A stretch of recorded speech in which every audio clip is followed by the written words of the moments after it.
নমস্কার দর্শক ও শ্রোতা বন্ধুরা, আশা করি ঠাকুরের আশীর্বাদে সকলে খুব ভালো আছেন এবং সুস্থ আছেন।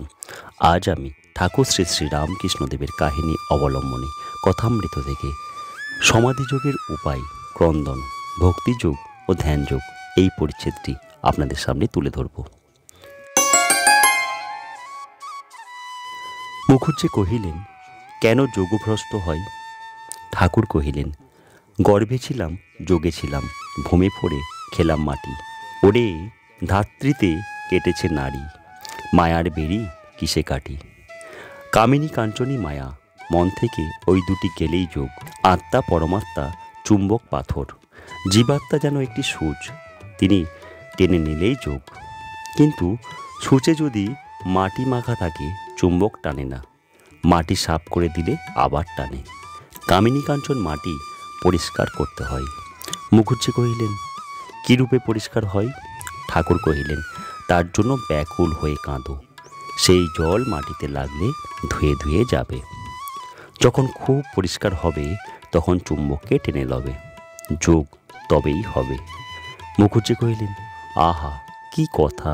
ঠাকুর কহিলেন, তার জন্য কাঁদতে পারলে দর্শন হয়, সমাধি হয়। যোগে সিদ্ধ হলেই সমাধি, কাঁদলে কুম্ভক আপনি হয়, তারপর সমাধি। আর এক আছে ধ্যান।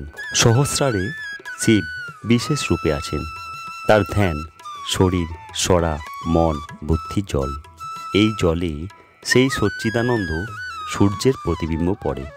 সেই প্রতিবিম্ব সূর্যের ধ্যান করতে করতে সত্য সূর্য তার কৃপায় দর্শন হয়। এই ছিল আজকের আলোচ্য কাহিনী। আজকের এই ভিডিওটি যদি আপনাদের ভালো লেগে থাকে তাহলে অবশ্যই অনুরোধ করব, ভিডিওর নিচে কমেন্ট বক্সে ছোট্ট করে একটি কমেন্ট এবং লাইক অবশ্যই করে যাবেন।